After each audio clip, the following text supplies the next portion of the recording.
कि देखिए सब लोग ये क्लियर रखिए कि कल जो जनरल इलेक्शन अमेरिका में होने वाला है 5 नवंबर को, वो राष्ट्रपति का चुनाव नहीं करेगा, वो इलेक्टोरल कॉलेज का निर्माण करेगा। सबसे पहले तो ये अमेरिकी राष्ट्रपति चुनाव की प्रक्रिया क्या है, क्योंकि एक जटिल प्रक्रिया है, कॉम्प्लिकेटेड प्रोसेस है। भारतीय चुनाव प्रणाली या संसदीय प्रणाली से ये थोड़ा अलग कैसे, जो एक आम भारतीय, जो जिज्ञासु भारतीय को लगता है कि कौन बेटर होगा हमारे लिए। भारत में तो आप जानते हैं कि एमपी चुनाव में ऐसे लोग भी खड़े हो जाते हैं जिनको पता है कि 100 वोट भी नहीं मिलेगा। भारत की दोस्ती अमेरिका के लिए जरूरी है, राष्ट्रपति कोई भी बने। 5 नवंबर 2024 को अमेरिका में राष्ट्रपति पद के लिए होने वाले चुनाव, जो कि 60वां राष्ट्रपति चुनेगा अमेरिका, ये पूरी दुनिया के लिए कौतूहल का विषय है। क्योंकि न सिर्फ अमेरिका के लिए, बल्कि जो अभी विश्व के हालात हैं, चाहे इजराइल हमास का संघर्ष हो, रशिया यूक्रेन युद्ध हो, या फिर एक तरह से चाइना ईरान और रशिया का एक त्रिगुट बनता जा रहा है, जिसमें यह कहा जा सकता है कि ऐसा लग रहा है कि ये किसी नाटो के खिलाफ या पश्चिमी ग्रुप को कमजोर करने की एक रणनीति है। ऐसे में यह तो तय है कि आने वाला समय प्रेसिडेंट ऑफ अमेरिका के लिए बड़ा चुनौतीपूर्ण होगा, और अमेरिका के लोगों को कम से कम यह ध्यान रखना होगा कि बहुत ही अधिक जो वातावरण इस समय चुनौतीपूर्ण हो चला है, ऐसे में ऐसा राष्ट्रपति जरूर हो जिसकी डिसीजन मेकिंग पे भरोसा हो। बहुत सारे ऐसे विषय हैं जिसको लोग जानना चाहते हैं। सबसे पहले तो यह अमेरिकी राष्ट्रपति चुनाव की प्रक्रिया क्या है, इसको समझना हमेशा से ही सब में एक जिज्ञासा का विषय रहा है, क्योंकि एक जटिल प्रक्रिया है, कॉम्प्लिकेटेड प्रोसेस है। यह भारत की संसदीय प्रणाली वाली व्यवस्था की चुनाव प्रणाली की तरह नहीं है। इस बात को समझते हुए हमारा 3 आयामों पर हम चर्चा करने जाएंगे। सबसे पहले हम लोग यही चर्चा करेंगे कि आखिर ये चुनाव प्रणाली अमेरिका की होती कैसे वो राष्ट्रपति का चयन करती। दूसरी बात पर देखेंगे कि भारतीय चुनाव प्रणाली या संसदीय प्रणाली से यह थोड़ा अलग कैसे, बहुत सीमित शब्दों में। और तीसरे नंबर पर, क्योंकि इस बार के सर्वे बता रहे हैं कि बड़ी कांटे की टक्कर है, बताया नहीं जा सकता कि ट्रंप बनेंगे या कमला हैरिस, ये ओपिनियन देना तो ठीक नहीं है, लेकिन कौन राष्ट्रपति बनेगा तो भारतीय हितों के दृष्टिकोण से बेहतर होगा, जो एक आम भारतीय, जो जिज्ञासु भारतीय को लगता है कि कौन बेटर होगा हमारे लिए, हम इसकी चर्चा करते हैं। सबसे पहले अगर हम अमेरिका राष्ट्रपति के चुनाव की प्रक्रिया को देखें तो एक 3 चरणों में हम लोग इसको बांट सकते हैं। सबसे पहले तो हमें यह जानना है कि देखिए सब लोग ये क्लियर रखिए कि कल जो जनरल इलेक्शन अमेरिका में होने वाला है 5 नवंबर को, वो राष्ट्रपति का चुनाव नहीं करेगा, वो इलेक्टोरल कॉलेज का निर्माण करेगा। वो इलेक्टर्स फिर इनडायरेक्टली चुनेंगे राष्ट्रपति को। मतलब अमेरिका में प्रेसिडेंशियल फॉर्म ऑफ डेमोक्रेसी है, राष्ट्रपति लोकतांत्रिक प्रणाली है, अध्यक्षीय लोकतांत्रिक प्रणाली कहा जाए, और वहां पर राष्ट्रपति का चयन जनता नहीं करती है। जनता तो कल वोट देगी इलेक्टोरल्स को, और वो इलेक्टर्स फिर चयनित करेंगे राष्ट्रपति को। एक पूरे प्रोसेस से समझते हैं, क्योंकि मैंने कई लोगों से सुना कि कल तो अमेरिका में राष्ट्रपति का चुनाव है, राष्ट्रपति को वोट दिया जाएगा, राष्ट्रपति जीत जाएंगे। पहले इस धारणा को हटाते हैं और सिंपल तरीके से देखते हैं कि किस तरह अमेरिका में राष्ट्रपति पद का चयन होता है। सबसे पहले ऑब्वियसली भाई हर देश की राजनीति में जैसा होता है, वहां पर डिक्लेरेशन ऑफ इंटेंशन प्रोसेस से पहले हर पार्टी के लोग भाई इंटेंशन जाहिर करते हैं कि मैं इस बार राष्ट्रपति बनना चाहता हूं। कौन राष्ट्रपति नहीं बनना चाहेगा, जिसकी काबिलियत हो या जिसकी इच्छा हो। भारत में तो आप जानते हैं कि एमपी चुनाव में ऐसे लोग भी खड़े हो जाते हैं जिनको पता है कि 100 वोट भी नहीं मिलेगा, लेकिन प्रचार के लिए, अपनी महत्वाकांक्षा को पूरा करने के लिए ऐसा करते हैं। वैसा ही एक तरह से डिक्लेरेशन ऑफ इंटेंशन होता है, और इस डिक्लेरेशन ऑफ इंटेंशन के बाद मान लीजिए 10 कैंडिडेट ने कहा कि नहीं भैया हम तो राष्ट्रपति बनेंगे, और जब ये इंटेंशन जाहिर किया उसके बाद कुछ टीवी डिबेट पे जाते हैं ये लोग, जिससे ये पता चलता है कि ये लोग कौन हैं, कैसे लोग हैं, इनकी विचारधारा क्या है, और ये किस तरह रिप्रेजेंट कर पाएंगे अमेरिका को। तो एक छोटा सा प्रोसेस जो ऑफिशियल प्रोसेस है उससे पहले का ये भी है। और ये इसमें हमें एक चीज और क्लियर करनी होगी। सामान्यतः हम समझते हैं कि अमेरिका में 2 पार्टी सिस्टम है, एक डेमोक्रेटिक पार्टी है और एक क्या है, रिपब्लिकन पार्टी है। तो रिपब्लिकन पार्टी, जिसे ग्रैंड ओल्ड पार्टी भी कहते हैं, वो और डेमोक्रेटिक पार्टी नहीं बल्कि वास्तव में अगर इस तरीके से देखा जाए तो अमेरिका में भी मल्टी पार्टी सिस्टम है। बहुत सारी पार्टी बनी है, भाग लेती ही रही है, भाग ले सकती है। कभी टी पार्टी बनती है, कभी ग्रीन पार्टी बनती है, इंडिपेंडेंट लोग लड़ते हैं। सामान्यतः यह मत समझिए केवल 2 ही पार्टी लड़ सकती है। लड़ने के लिए, राष्ट्रपति पद के चयन के लिए बहुत सारी पार्टियां आती हैं। लेकिन पिछले 150 सालों में खासकर हमने देखा कि 2 ही पार्टी जो वहां है, एक है डेमोक्रेटिक पार्टी और एक है रिपब्लिकन पार्टी। इन्हीं दोनों का कैंडिडेट सामान्यतः राष्ट्रपति बनता है। तो पहला दिमाग से यह हटाइए कि वहां 2 ही पार्टी चुनाव लड़ सकती है। ये 2 पार्टी नहीं, अगर हम व्यापक तरीके से देखें तो वहां भी जो मल्टी पार्टी सिस्टम है वो है। डेमोक्रेटिक पार्टी ये अपने कलर को सामान्यतः ब्लू दिखाती है, और ब्लू दिखाने के साथ साथ एक और खास बात है कि इसका जो चुनाव चिन्ह है वो आपको बहुत अजीब लगेगा, और वो एस गधा है। और रिपब्लिकन पार्टी रेड से अपने आप को रिप्रेजेंट करती है, और इसका जो चुनाव चिन्ह है, सिंबल है, वो है हाथी। पहले तो इस तरीके से एकदम सिंपल तरीके से चलते हैं। अब देखिए, 2 पार्टी चूंकि लगातार पिछले 150 सालों में इन्हीं का कोई कैंडिडेट राष्ट्रपति बना है, इसलिए हम सामान्यतः कहने लगते हैं कि 2 पार्टी सिस्टम है। रिपब्लिकन पार्टी को ग्रैंड ओल्ड पार्टी भी कहते हैं। अब ऐसे भी समझिए कि रिपब्लिकन पार्टी ये थोड़ी कंजर्वेटिव पार्टी है। जो कंजर्वेटिव पार्टी है, और जब हम इसकी तुलना करेंगे कि कौन सी पार्टी का क्या भारत के साथ किसका चयन अच्छा रहेगा राष्ट्रपति के रूप में, तब हम इसकी चर्चा करेंगे कि दोनों की मैनिफेस्टो में होता क्या। अभी केवल कि 2 पार्टी डेमोक्रेटिक और रिपब्लिकन के अनुसार ही वहां राष्ट्रपति बनता है। इन दोनों पार्टी के लोगों ने जब चुनाव होने वाला होगा तो ऑब्वियसली इनमें से कई लोगों ने इंटेंशन जाहिर किया इस पार्टी के, डेमोक्रेटिक पार्टी के जो बड़े नेता होंगे, पुराने नेता होंगे, उन्होंने कहा भाई मैं बनूंगा। और इसी तरह रिपब्लिकन पार्टी के भी कई लोगों ने इंटेंशन जाहिर किया कि भाई हम भी राष्ट्रपति बनेंगे इस बार। जैसे आपने देखा होगा शुरुआत में विवेक रामास्वामी, निकी हेली, ये सारे लोग बनना चाहते थे राष्ट्रपति। तो यहां से इंटेंशन जाहिर करना और टीवी डिबेट से प्रक्रिया शुरू हो जाती है।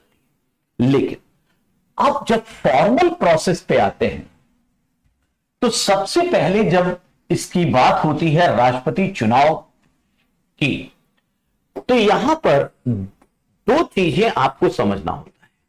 एक को कहते हैं प्राइमरी, ये स्टेप 1 अब समझिए। मैं 3 चरणों में कह रहा था। पहला चरण है प्राइमरी व कॉकस का। प्राइमरी व कॉकस बेसिकली जब बहुत सारे कैंडिडेट, भाई 2 पार्टी हो गई, डेमोक्रेटिक और रिपब्लिक की। अब वहां से क्या हुआ कि कुछ राज्यों में प्राइमरी व्यवस्था होती है, और प्राइमरी व्यवस्था के तहत इस तरह आप समझिए कि सीक्रेट बैलेट सिस्टम, जिसे आप गुप्त चुनाव प्रणाली कहते हैं, सीक्रेट मतदान प्रणाली, सीक्रेट बैलेट सिस्टम के द्वारा वोट दिया जाता है। इसमें जो आश्चर्यजनक बात है जो आपको समझनी है वो ये कि जो प्राइमरी व्यवस्था होती है ये पार्टी कराती है। पार्टी डेमोक्रेटिक, रिपब्लिक अपनी अपनी प्राइमरी कराते हैं चुनाव को लेकर। और कई जगह पर जब ये पार्टी नहीं कराती तो राज्य भी खुद कहता है कि भाई अब चुनाव आने वाला है, राज्य की तरफ से प्राइमरी व्यवस्था होती है। तो राज्य जब ये प्राइमरी आयोजित कराता है तो एक को कहते हैं, जब पार्टी आयोजित कराती है तो उसको बोलते हैं क्लोज प्राइमरी, और जब राज्य करता है प्राइमरी की व्यवस्था तो उसे कहते हैं ओपन प्राइमरी। मतलब हर राज्य में, जो आप जानते हैं कि अमेरिका के 50 राज्य हैं, कुछ राज्यों में जब चुनाव की प्रणाली शुरुआत होती है तो उस व्यवस्था को प्राइमरी कहते हैं। प्राइमरी में जो रजिस्टर्ड मेंबर होते हैं पार्टी के, वो वोट देते हैं, इसे क्लोज प्राइमरी कहते हैं। और जो रजिस्टर्ड मेंबर के साथ साथ रजिस्टर्ड मतदाता होते हैं, जब राज्य वोट कराता है तो उसे हम ओपन प्राइमरी कहते हैं। तो पहला प्राइमरी के द्वारा यह कहना जाता है कि आखिर हमारा कैंडिडेट डेमोक्रेटिक साइड के जो लोग हैं, रिपब्लिकन साइड के जो लोग हैं, वो मेंबर वोट देते हैं और वो तय करते हैं कि इस बार राष्ट्रपति चुनाव के लिए बेस्ट कैंडिडेट कौन है। इस तरह से ये प्रोसेस शुरू होता है। और जिस तरह 10-15 लोग मान लीजिए उन्होंने डिक्लेरेशन ऑफ इंटेंशन किया था, अब यहां मैक्सिमम 3 या 4 लोग प्राइम चुने जाते हैं कि ये इस बार के राष्ट्रपति पद के हमारे उम्मीदवार हैं। दूसरा आता है कॉकस, जिसे कॉकसेशस भी कहते हैं जब उसका प्लूरल हम यूज करते हैं। कॉकस एक तरह से ये फॉर्मल व्यवस्था है, तो ये इनफॉर्मल व्यवस्था है, अनौपचारिक व्यवस्था है। इसमें ऐसा किया जाता है कि उस राज्य के जिले स्तर पर अलग अलग जगहों पर पार्टी के लोग इकट्ठे होते हैं, ग्रुप बनाते हैं कॉकस, और यहां पर ग्रुप बनाकर वो बताते हैं कि वो किसका समर्थन कर रहे हैं। डेमोक्रेटिक पार्टी वाला अपना कॉकस बनाता है, रिपब्लिकन पार्टी वाला अपना बनाता है। इसे इस तरह समझिए, 3 कैंडिडेट हैं एबीसी, विवेक रामास्वामी, निकी हेली, ट्रंप, जिसको समझिए। अब यहां होगा क्या, सारे लोग जो इकट्ठे हुए, ये ए के समर्थक इस साइड खड़े हो जाएंगे, बी के इस साइड, सी के इस साइड, और ये हाथ खड़ा करके अपना दर्ज करा देंगे कि किसका समर्थन ज्यादा है। तो कॉकस से भी तय हो जाता है कि किसका, और ये ओपन है, खुलेआम है, कोई बैलेट सिस्टम नहीं है, इनफॉर्मल है। दबाव की राजनीति यहीं से शुरू होती है और कॉकस के द्वारा यह बता दिया जाता है कि किस ग्रुप को ज्यादा लोगों ने समर्थन दिया, किस ग्रुप में ज्यादा बहुमत है और वो अपना कैंडिडेट किसे प्राइम मान रहा है। तो इस तरीके से ये 2 व्यवस्थाएं होती हैं पहले कैंडिडेट चुनने की। राष्ट्रपति उम्मीदवार का चयन का पहला चरण है प्राइमरी और कॉकस। कुछ राज्यों में प्राइमरी होता है, कुछ में कॉकस होता है, और आपको आश्चर्य होगा कुछ राज्यों में तो एक पार्टी प्राइमरी कराती है तो कुछ पार्टी कॉकस भी कराती है। इसे अगर हम एक आपको मैप से दिखाना चाहें तो ये इस व्यवस्था को देखिए, ये जो थोड़ा ब्लू दिख रहा है, ये सारा ये जो है प्राइमरी स्टेट है। देखिए ज्यादातर जगह पे प्राइमरी होता है, भाई फॉर्मल व्यवस्था है, वोट से मैं डेमोक्रेटिक पार्टी का अगर सदस्य हूं तो डेमोक्रेटिक पार्टी का जब राष्ट्रपति पद का उम्मीदवार कौन बनेगा, तो इसके लिए मान लीजिए मैं दिल्ली में हूं, तो यहां पर जब राष्ट्रपति पद के लिए प्राइमरी की व्यवस्था होगी और मैं रजिस्टर्ड मेंबर हूं डेमोक्रेटिक का, तो मैं वोट दूंगा, मैं जाकर बताऊंगा कि मेरे पसंद का उम्मीदवार ये है। तो ये प्राइमरी व्यवस्था है। कॉकस जो थोड़ा सा आपको लाइट कलर दिख रहा होगा, ये इतने राज्यों में कॉकस होता है। और कुछ राज्य ऐसे हैं, जैसे देखिए यहां अलास्का है, या इसी तरह से कुछ ऐसे राज्य हैं जहां पर एक पार्टी तो प्राइमरी कराती है और कुछ कॉकस कराती है। मतलब साफ है कि प्राइमरी व्यवस्था, कॉकस, और दोनों पार्टियां अलग अलग तरीके से भी अपने कैंडिडेट में से बेस्ट कौन रहेगा उसकी चयन फिल्ट्रेशन प्रोसेस के लिए इन दोनों विधियों का यूज करते हैं। तो पहला जो चरण है, मेरे ख्याल से आपको बहुत ज्यादा क्लियर हो जाना चाहिए कि यहां पर इस तरफ 50 जो राज्य हैं, 50 राज्य में अपने अपने तरीके से एक कोई एकदम निश्चित नियम नहीं कि यहां प्राइमरी होगा, यहां कॉकस ही होगा और यहां एक पार्टी और एक पार्टी दूसरा करेगी। यहां अपनी सहूलियत, अपनी स्थितियों को देखते हुए इस तरीके से प्राइमरी कॉकस और प्राइमरी कॉकस की व्यवस्था होती है। और ये तो पहला चरण स्टेप 1 में प्राइमरी और कॉकस की व्यवस्था के द्वारा कैंडिडेट्स राष्ट्रपति पद का बेस्ट उम्मीदवार कौन है या टॉप 2-3 कौन है, दोनों पार्टियां चयन कर लेती हैं। और इसी स्टेप में एक सबसे अच्छी बात होती है कि यहां पर इन पार्टियों के डेलीगेट्स का चयन हो जाता है। यहां से डेलीगेट्स का चयन होता है। इन डेलीगेट्स की बड़ी इंपॉर्टेंट भूमिका है। क्योंकि यहां केवल ये हुआ ना कि राष्ट्रपति पद का उम्मीदवार अभी चुना नहीं जा रहा है, नाम केवल सॉर्ट आउट किया जा रहा है। और इसीलिए अब हर राज्य से उसकी जनसंख्या के हिसाब से, अपनी जो पार्टी है उसकी पॉलिसी के हिसाब से अलग अलग राज्यों में अलग अलग नंबर ऑफ डेलीगेट्स चयन होते हैं। रिपब्लिकन पार्टी अपना डेलीगेट चुनती है, डेमोक्रेटिक पार्टी अपना डेलीगेट चुनती है। लेकिन एक चीज कही जाती है कि जिस राज्य में, जैसे मान लीजिए कैलिफोर्निया, कोई उदाहरण ले लेते, कैलिफोर्निया में किसी 3 कैंडिडेट थे एबीसी, एक ही पार्टी के, और एबीसी में मान लीजिए 500 वोट थे। 500 में 300 ए को मिल गया, 125 बी को मिल गया, 75 सी को मिल गया वोट। तो अब जो डेलीगेट होंगे वो सारे के सारे उस राज्य का जो डेलीगेशन होगा वो एक को ही नंबर 1 कैंडिडेट मानेगा, एक का ही समर्थन करेगा। क्लियर? मतलब एक चीज बड़ी साफ है कि डेलीगेट चुने जाते हैं, मतलब प्राइमरी और काकस से 2 बातें आती हैं। पहला, राष्ट्रपति पद के लिए कौन बेस्ट उम्मीदवार है पार्टी का, दोनों पार्टियों का, वो चयन होता है, और ये अपना डेलीगेट चयन करते हैं। वो डेलीगेट लास्टली जिस राज्य में जिस कैंडिडेट को सबसे ज्यादा वोट मिले हैं, माना जाता है कि सारे डेलीगेट उसी का समर्थन करेंगे, क्योंकि वो राज्य को एक तरह से रिप्रेजेंट करने लगेगा। उसके बाद जब हम आगे बढ़ते हैं, डेलीगेट का चयन हो गया, अब ये सारे डेलीगेट मिलकर स्टेप 2 आता है। स्टेप 2 नेशनल कन्वेंशन होता है, राष्ट्रीय सम्मेलन कह लीजिए, नेशनल कन्वेंशन होता है, राष्ट्रीय सम्मेलन। और यहां पर दोनों पार्टी राष्ट्रीय सम्मेलन आयोजित करके जितने भी डेलीगेट्स हैं सब इकट्ठे होंगे। 50 राज्यों से डेलीगेट्स इकट्ठे होंगे, ये 2000 हो सकते हैं, 3000 हो सकते हैं। और ये डेलीगेट्स तब यहां पर फिर से चयनित करते हैं कि बेस्ट मैन कौन है राष्ट्रपति कैंडिडेट के लिए।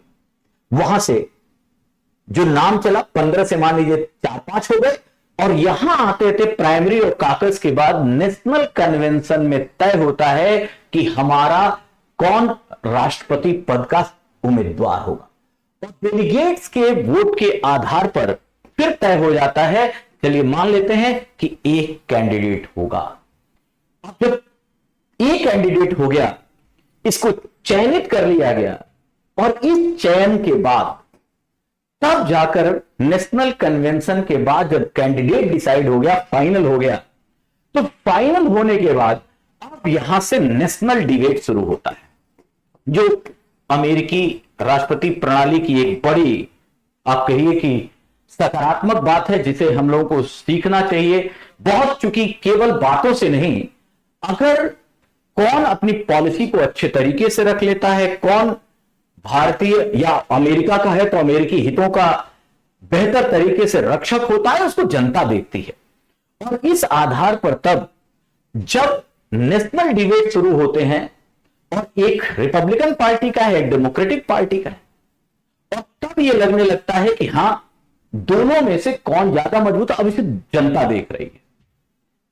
अब ये काम केवल पार्टी सिस्टम के लेवल पे चल रहा है। इसके बाद आप याद कीजिए, नेशनल कन्वेंशन से तो इस बार डेमोक्रेटिक से फिर से बिडेन साहब फिर से राष्ट्रपति उम्मीदवार थे। डेलीगेट्स ने वोट दिया, नेशनल कन्वेंशन में जीत गए। और पहले तो ट्रंप और बिडेन की लड़ाई थी, लेकिन जब ये नेशनल डिबेट होने लगे, ओपन डिबेट होने लगे, तो बिडेन साहब को थोड़ा भूलने की या अपनी बात सही तरीके से न रख पाने के कारण वो ट्रंप के सामने कमजोर दिखने लगे, और बिडेन को हटाकर, आपको पता होगा, तब जाकर कमला हैरिस को उनके अपोजिट डेमोक्रेटिक ने खड़ा कर दिया। तो इसका मतलब जो नेशनल कन्वेंशन ने तय कर दिया वो निश्चित नहीं है, ब्रह्म नहीं है, ये बदला भी जा सकता है। इसका बेस्ट एग्जांपल है 2024 का इलेक्शन। अब क्या हुआ, बिडेन साहब हट गए डिबेट और इससे, और नेशनल कन्वेंशन से 2 बातें आने लगी कि उनका राष्ट्रपति कैसा है। वो विभिन्न जगहों पर डिबेट होते हैं, हर राज्य में बड़े बड़े जगहों पर जाकर बड़े बड़े कॉन्क्लेव में राष्ट्रपति दोनों, अगर हो सके दोनों पक्ष अगर डिबेट करते हैं, तो ये पता चलता है जनता को कि कौन ज्यादा एक तरह से अपनी बातों से कन्विंसिंग है, कौन उस अमेरिका को ज्यादा बेहतर तरीके से रिप्रेजेंट कर सकता है। जनता एक राय बनाती है। और इसी नेशनल कन्वेंशन में एक बात और आती है कि यहां पर आखिर जिसको हम रनिंग मेट कहें, मतलब यहीं पर उपराष्ट्रपति के लिए भी नाम का चयन हो जाता है कि अब हमारा उपराष्ट्रपति ये होगा। तो कन्वेंशन के समय अब राष्ट्रपति दोनों पार्टियां तय कर लेती हैं कि हमारा फाइनल कैंडिडेट ये है, हमारा फाइनल कैंडिडेट ये है, और इसी लेवल पर साथ में रनिंग मेट का भी नाम आता है। मतलब उपराष्ट्रपति कौन बनेगा दोनों पार्टियों की तरफ से, उसका भी नाम आ जाता है। तो पहला चरण था प्राइमरी और काकस, दूसरा हो गया नेशनल कन्वेंशन, वहां क्या हुआ। अब आता है तीसरा चरण जो हम लोगों ने नवंबर की बात, जो कल है। तीसरा चरण जिसे हम जनरल इलेक्शन कहते हैं, द थर्ड स्टेज। और इस थर्ड स्टेज को कहा जाता है सामान्य निर्वाचन, लेकिन याद रखिएगा नवंबर में जो जनता वोट देने जा रही है ये डायरेक्ट ट्रंप साहब को या कमला हैरिस को नहीं देने जा रही। अब क्या होगा, इसको भी एक अगर आप मैप से देखें तो ये देखिए किसी एक विशेष चुनावी वर्ष का है, रेड और ब्लू।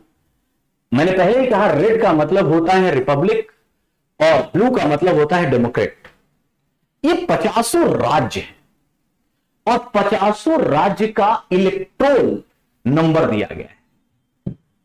हर राज्य को उसकी जनसंख्या के हिसाब से, प्रतिनिधित्व के हिसाब से कुछ नंबर दिए गए हैं कि कैसे कितने इलेक्टर्स का चयन वो राज्य कर सकता है। जैसे अगर देखिए तो कैलिफोर्निया के पास 55 इलेक्टोर्स के चयन का एक तरह से जिम्मेदारी है।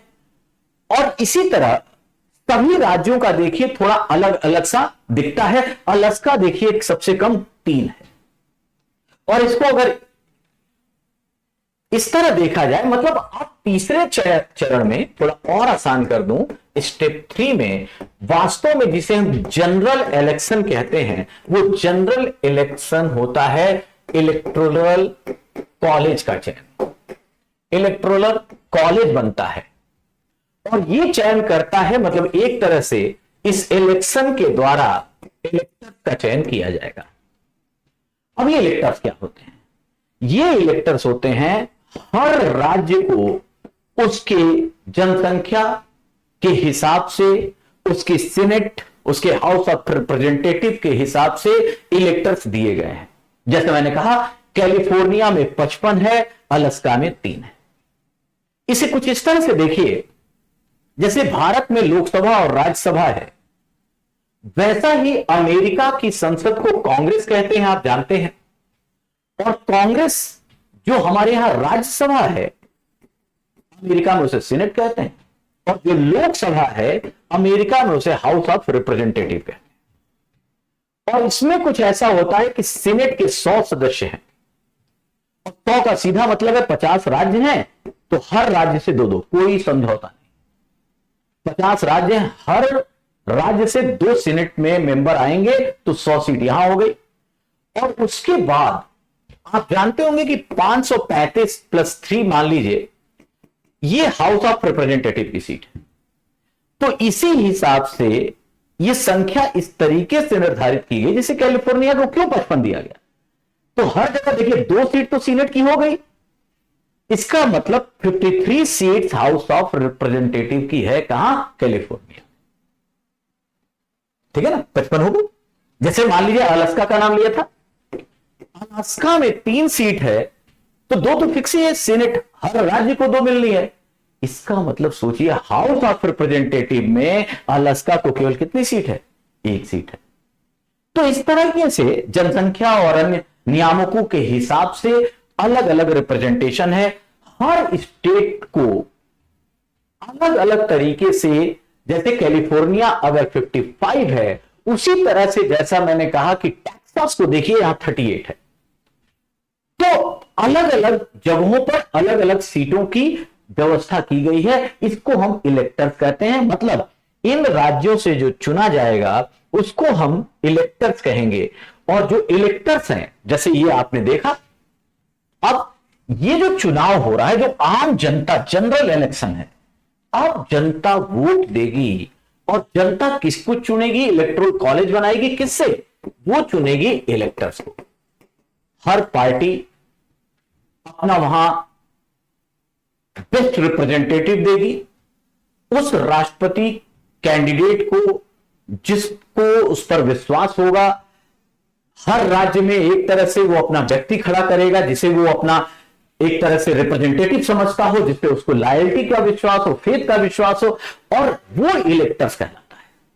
अब जनता वोट देकर सोचिए 55 इलेक्टर्स चुने जाएंगे कैलिफोर्निया से, 38 चुने जाएंगे टेक्सास से, 3 चुने जाएंगे अलास्का से। इस तरीके से करके कुल मिलाकर 538 ऐसे इलेक्टर्स चुने जाते हैं। और 538 इलेक्टर जब चुन जाएंगे सारे राज्यों को मिलाकर, फिर से मैं कह रहा हूं नवंबर 5 को 2024 में जो अमेरिका के लोग वोट देने जा रहे हैं, जिसका नाम जनरल इलेक्शन है, वो राष्ट्रपति को वोट नहीं देने जा रहे हैं डायरेक्ट, वो इनडायरेक्ट वोट देंगे। क्योंकि वो इलेक्टर्स का चयन करेंगे। इलेक्टर्स कौन? हर राज्य में अलग अलग नंबर के इलेक्टर्स होते हैं और ये कुल मिलाकर 538 होते हैं। 538 इलेक्टर्स चुन लिए जाएंगे और याद रखिएगा मेजॉरिटी ऑब्वियसली जिसको 270 इलेक्टर्स मिलेंगे। अब ये इलेक्टर्स क्या करेंगे? स्टेप 4, नवंबर बैठ जाएगा, दिसंबर और जनवरी में ये इलेक्टर्स इलेक्टोरल कॉलेज बनाकर जिसको 270 जिसका बहुमत होगा वही राष्ट्रपति चुना जाएगा। मतलब ये इलेक्टर्स चुनते हैं राष्ट्रपति। आपने अपना वोट दे दिया। अगर भारतीय प्रणाली से तुलना कर ले, कम से कम राष्ट्रपति वाले में थोड़ा सा आपको समझ में आ जाएगा। हम क्या राष्ट्रपति, हमारी राष्ट्रपति महोदया द्रौपदी मुर्मू को हमने डायरेक्ट वोट दिया? नहीं, हमने सांसद एमपी को वोट दिया, हमने एमएलए को वोट दिया, और फिर एमपी और एमएलए जो हमारे रिप्रेजेंटेटिव हैं उन्होंने राष्ट्रपति को चुन लिया। तो एक तरह से इनडायरेक्ट इलेक्शन राष्ट्रपति महोदया का हमने भी किया। सेम चीज इलेक्टर्स का चयन हुआ और इलेक्टर्स के चयन फिर इलेक्टोरल कॉलेज बना और ये लोग वोट देंगे 538 लोग, और ये जिसको वोट देंगे जो 270 इलेक्टर्स चुनेंगे वही राष्ट्रपति बनेगा, वही बहुमत मिलेगा। और यहां पर एक बड़ी अच्छी व्यवस्था की गई कि कहीं ऐसा ना हो कि कुछ जटिलताएं रह जाएं।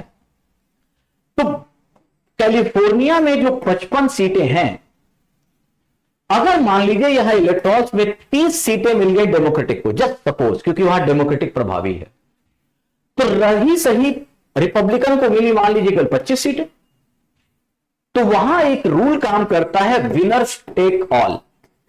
विनर्स टेक ऑल मतलब अगर 30 सीट मिल गई है तो सारी की सारी सीट ही कैलिफोर्निया की फिर डेमोक्रेटिक को दे दी जाएगी। ये बटेगा नहीं, उस राज्य का रिप्रेजेंटेशन। आप देखिए फिर से इस बात को समझिए, 55 सीटें इलेक्टर्स की हैं वहां। इलेक्टर्स जब वोट दिया गया, जनता ने वोट दिया, तो 30 बने डेमोक्रेटिक के, 25 जीते रिपब्लिकन से। लेकिन उस राज्य को पूरा का पूरा रिप्रेजेंट कौन करेगा? इस तरीके से करने के लिए, चूंकि मेजॉरिटी डेमोक्रेटिक के पास है, तो एक फार्मूला दिया गया, विनर टेक ऑल। और विनर टेक ऑल में फिर क्या किया गया कि जो जिसके पास बहुमत है उसे सारी सीट दे दी जाएगी। मतलब 55 का 55 ये डेमोक्रेट जीते मान लिए। इसीलिए आपने देखा होगा, अगर आपको पिछला चुनाव खासकर जो हिलेरी क्लिंटन बनाम ट्रंप साहब का था, उसमें बड़ी अजीब बात हुई थी कि नंबर ऑफ वोट में हिलेरी क्लिंटन ने 30 लाख वोट ज्यादा पाए थे किससे? ट्रंप साहब से। लेकिन बना कौन, जीता कौन? इसीलिए नंबर ऑफ वोट उतना इंपॉर्टेंट नहीं है जितना इलेक्टर्स की वोटिंग और 270 का आंकड़ा। इस तरीके से वहां का चुनाव बदलता है, चुनाव आगे बढ़ता है। अब अगर हम समरी को देखें तो अगर अमेरिकी राष्ट्रपति के इलेक्शन को समझना है तो सबसे पहले आपको स्टेप 1 में जाना है और प्राइमरी बनाम काकस की व्यवस्था समझनी है। प्राइमरी और काकस से दो बातें होंगी, राष्ट्रपति उम्मीदवारों के नाम आगे बढ़ेंगे और साथ ही साथ यहां डेलीगेट्स का चयन किया जाएगा। दूसरा स्टेप है स्टेप 2, जिसमें नेशनल कन्वेंशन होगा और ये डेलीगेट्स फाइनल कर देंगे कई उम्मीदवारों में से कि आखिर हमारी पार्टी का राष्ट्रपति उम्मीदवार जो मल्टीपल थे, अब राष्ट्रपति उम्मीदवार कौन होगा फाइनल। और राष्ट्रपति उम्मीदवार के साथ साथ यहीं पर उपराष्ट्रपति रनिंग मेट का नाम भी आएगा। कई बार ऐसा होता है, नेशनल कन्वेंशन ने कर दिया, उसके बाद भी चेंज हो गया। वही टीवी डिबेट ओपन चर्चाओं में जब बिडेन साहब कमजोर लगे तो कमला हैरिस को लाएगा, मतलब यहां भी बदलाव समझा संभव है, स्टार बना लीजिए।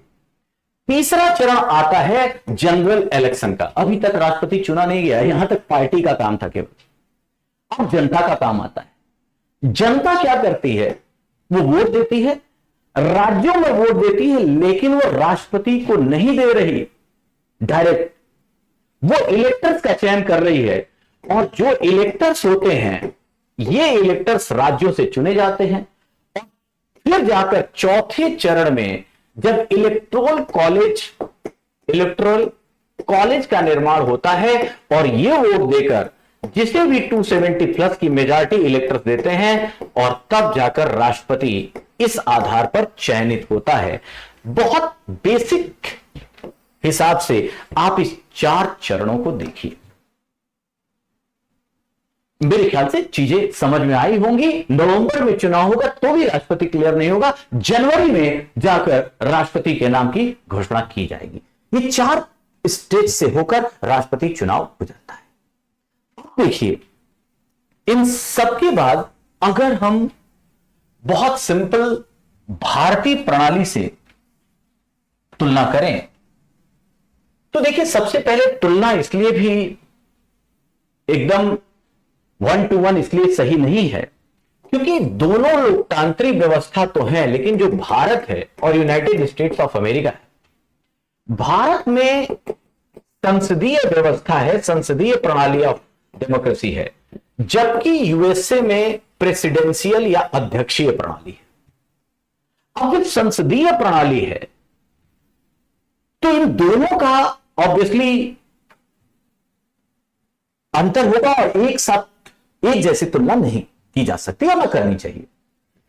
आपने देखा होगा कि हमारे यहां विधायिका और कार्यपालिका, लेजिस्लेटिव और एग्जीक्यूटिव, संसद के दोनों सदस्य होते हैं और उसी से बनता है। भाई, विधायिका से ही जो बहुमत होता है वो सरकार बना लेता है, एग्जीक्यूटिव हो जाता है। लेकिन प्रेसिडेंशियल सिस्टम अमेरिका में राष्ट्रपति एक तरह से कांग्रेस से अलग है। मतलब वहां पर विधायिका अलग होती है, लेजिस्लेटिव अलग होता है और एग्जीक्यूटिव अलग होता है। राष्ट्रपति जवाबदेह नहीं है कांग्रेस के लिए, जबकि हमारे यहां देखिए, सरकार ने एक बिल पारित किया, अगर बहुमत नहीं मिल पाया, अगर जनता सड़कों पर आ गई, विपक्ष ऐसा आने लगा, सरकार संसद में जब डिफेंसिव होने लगती है तो वो रोल बैक भी लेती है। एग्रीकल्चर कानून को देख लीजिए, कई ऐसे मुद्दे हैं, हर तरह की सरकारें ये करती हैं क्योंकि हम क्या हैं, हम उत्तरदायी, हम जवाबदेहीता रखते हैं संसद के प्रति। लेकिन अमेरिका में राष्ट्रपति की जवाबदेहीता कांग्रेस के प्रति नहीं है, वहां कार्यपालिका अलग है, विधायिका अलग है, तो उसके निर्णय में उसे काम करने की क्षमता बढ़ती है। लेकिन यह भी सही है कि भाई, इनको अपनी नीतियों के निर्माण में हर जगह पर कांग्रेस से, जो वहां की संसद है, उसका सपोर्ट आवश्यक होता है। आपने देखा होगा अमेरिका में यह भी हो सकता है कि कांग्रेस में किसी अन्य पार्टी का बहुमत हो और राष्ट्रपति किसी अन्य पार्टी का। लेकिन क्या भारत में संभव है कि पार्टी का बहुमत किसी और का हो और प्रधानमंत्री किसी और का? क्योंकि हमारे यहां, मैंने बोला ना, प्रेफरेंशियल, राष्ट्रपति इंपॉर्टेंट है। एक और छोटी सी लाइन से अगर समझाऊं आपको इन दोनों में, तो जैसे कहा जाए, एक सरकार है और एक है राज्य, इसको आप देश समझिए। तो अमेरिका में क्या होता है कि सरकार और राज्य दोनों का प्रमुख एक तरह से राष्ट्रपति है। लेकिन अगर भारत को देखा जाए तो भारत में सरकार का जो व्यवहारिक एक तरह से हेड है वो प्रधानमंत्री है, लेकिन अगर देश या राज्य का हम सर्वोच्च व्यक्ति कहें तो वो राष्ट्रपति है। मतलब हमारे यहां जो राष्ट्रपति हैं वो एक तरह से नॉमिनल हैं, हमारे एक तरह से आप कहते हैं ना देश का प्रथम नागरिक, कॉन्स्टिट्यूशनल हेड, हमारे संविधान के प्रमुख वो तो राष्ट्रपति हैं, क्योंकि लास्ट साइन उनका चाहिए। और देखिए संसद को जब हम डिफाइन करते हैं तो संसद के 3 भाग होते हैं, पहला राज्यसभा, दूसरा लोकसभा और तीसरा राष्ट्रपति। लेकिन अमेरिका में कांग्रेस के लिए ऐसा नहीं है। और दूसरा मैंने कहा कि हमारे यहां राष्ट्रपति को प्रधानमंत्री और मंत्रिमंडल के हिसाब से ही चलना पड़ता है, उनके हिसाब से ही फैसले लेने पड़ते हैं, जबकि वहां वो स्वतंत्र है। तो इसलिए दोनों जगहों पर प्रेसिडेंशियल फॉर्म ऑफ गवर्नमेंट और पार्लियामेंट्री फॉर्म ऑफ गवर्नेंस में अंतर होता है। इसलिए डायरेक्ट तुलना नहीं। आप गए, आपने एमएलए को वोट किया, एमपी को, आप खुद ही देखिए क्या हम लोग डायरेक्ट सारे के सारे लोग किसी प्रधानमंत्री के लिए वोट देने तो जा नहीं रहे। हम लोग क्या करते हैं, अपने एमपी को उस क्षेत्र में जो मेंबर ऑफ पार्लियामेंट है, सांसद है, हम उसको वोट देते हैं। फिर वो जिस पार्टी को बहुमत मिले, फिर उनका दल जो है, बहुमत दल का नेता वो जो है एक चुनता है और वो प्रधानमंत्री बनता है। तो हमारा प्रोसेस भी वैसे आजकल थोड़ा भारत में थिन लाइन डिफरेंस हुआ है, प्रेसिडेंशियल फॉर्म ही आ गया है, क्योंकि लोग अपने सांसद को कम और प्रधानमंत्री के चेहरे पे ज्यादा वोट दे रहे हैं। नारा भी इसी तरह से लग रहा है। तो ये थोड़ा प्रेसिडेंशियल फॉर्म का रूप आने लगा कि भाई हम किसी पार्टी को और या फिर किसी एमपी को हम वोट न दे रहे हैं, हम तो प्रधानमंत्री का चेहरा देखकर वोट दे रहे हैं। लेकिन इसके बावजूद इन दोनों में जो मेजर अंतर है वो हमारी सरकारी प्रणाली की व्यवस्था, हमारी जो कार्य करने की प्रणाली है उसी में अंतर है। उनको अध्यक्षीय प्रणाली है, हमारे पास संसदीय प्रणाली है। अब तीसरी बात, बहुत से लोगों को यह लगता है कि आखिर जीतेगा कौन जो भारत के लिए ज्यादा फायदेमंद हो। ये मैंने पहले भी कहा कि कांटे की टक्कर है। इस बार सबसे ज्यादा वहां के ओपिनियन पोल भी नहीं कह पा रहे हैं कौन आएगा। अगर हम ट्रंप और रिपब्लिकन को देखें या कमला हैरिस बनाम डेमोक्रेटिक को देखें तो सबसे पहले तो हर पार्टी का मैनिफेस्टो होता है। जैसे अगर भारत की बात करें तो बीजेपी की सरकार आएगी तो क्या क्या करेगी, कांग्रेस क्या करेगी, ये लगभग थोड़ा थोड़ा तय होता है उनके मैनिफेस्टो के हिसाब से। ऐसा ही डेमोक्रेट्स सामान्यतः लिबरल होते हैं और रिपब्लिकन को कंजर्वेटिव कहा जाता है। जब डेमोक्रेट्स आएंगे तो ह्यूमन राइट्स की बात करेंगे, पर्यावरण की बात करेंगे, स्वास्थ्य की बात करेंगे, नीतियों में सबको साथ लेकर चलने की बात करेंगे। और जब रिपब्लिकन आएंगे तो खासकर ये डिफेंस और सिक्योरिटी के मुद्दे पर ज्यादा हावी बनना चाहेंगे। एक तरह से आप देखिए जब ट्रंप ने अमेरिका फर्स्ट की बात कही तो इनकी नीतियों में कहीं ना कहीं उस यूनाइटेड स्टेट ऑफ अमेरिका के गौरव को लौटाने और कोई सख्त निर्णयों की बात ज्यादा होने लगेगी।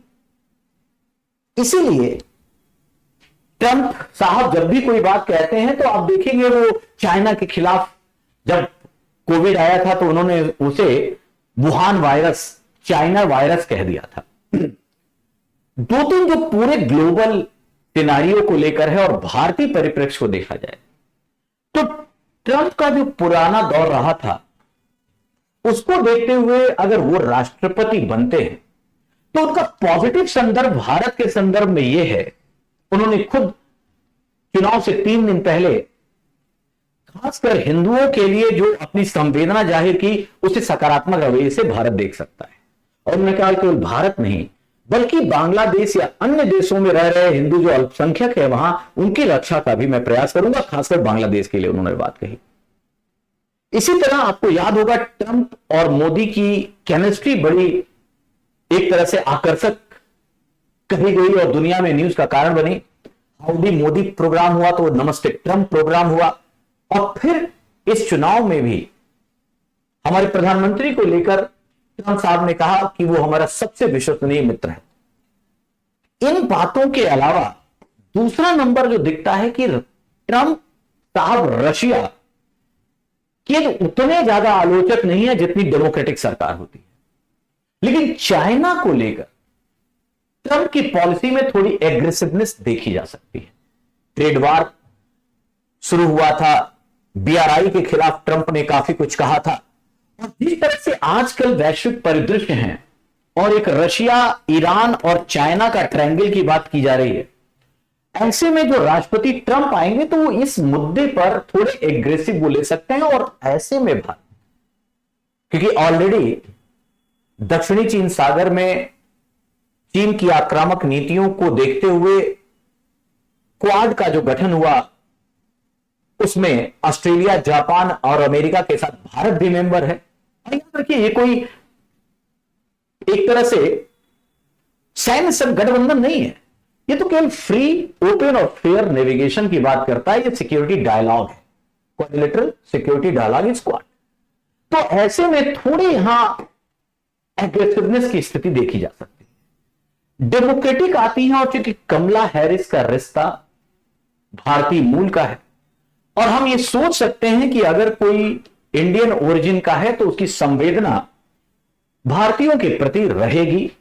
एक और संदर्भ आता है कि वुमेन एम्पावरमेंट या महिला होने के नाते जो उनकी संवेदनात्मक स्थिति होगी, और जिस तरह अभी तक उन्होंने अपने डिबेट में पक्ष को रखा है, उसे ये जरूर लगता है कि थोड़ी संवेदनशीलता से आगे बढ़ेंगी, जैसे कि डेमोक्रेट के प्रोग्राम।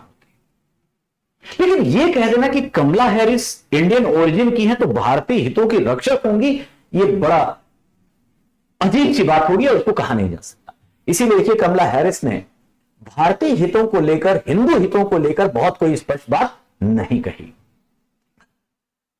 कई ऐसी दिक्कतें आती हैं जहां पर ऐसे टकराहट, कमला हैरिस अमेरिका, याद रखिएगा, अमेरिका के राष्ट्रपति चुनाव के लिए, मेंबरशिप के लिए जो भी कैंडिडेट खड़ा होगा, 3 शर्तें बड़ी जरूरी हैं। पहली, वह अमेरिका में ही जन्मा हो। नंबर 2, उसकी उम्र 35 वर्ष हो। और नंबर 3, वो पिछले 14 वर्ष से अमेरिका में रहा। तो अमेरिका में जन्मा और अमेरिका में 14 वर्ष से रहने वाला, ये बड़ा इंपॉर्टेंट है। 35 वर्ष ऑब्वियसली उसके बाद ही लोग खड़े होते हैं। तो यहां पर कमला हैरिस का भारतीय मूल से जुड़ाव एक सेंटीमेंट के रूप में आप सोच सकते हैं, लेकिन कोई एक भारतीय मूल का होने के कारण कुछ बेहतर डिसीजन भारतीयों के प्रति होगा, इसको सोचना बेहतर नहीं हो, ये नहीं समझना चाहिए। ट्रंप की निगेटिविटी में यह है कि ये कब लास्ट दौर में देखा होगा अपने राष्ट्रपति काल में इन्होंने कि कुछ ऐसी बातें कही जो कुछ दिनों बाद खुद पलटती, और लोग ये कहने लगे, विशेषज्ञ ये कहने लगे कि ट्रंप की किसी भी बात पर विश्वास नहीं किया जा सकता।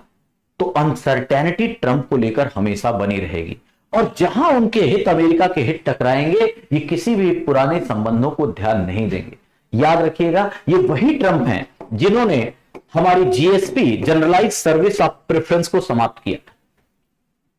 जीएसपी, अमेरिका कुछ ऐसे देशों को जीएसपी का दर्जा देता है जिनकी वस्तुओं के व्यापार पर वो टैक्स कम लगाता है, क्योंकि विकासशील देश हैं, वो एक तरह से प्रेफरेंस देता है।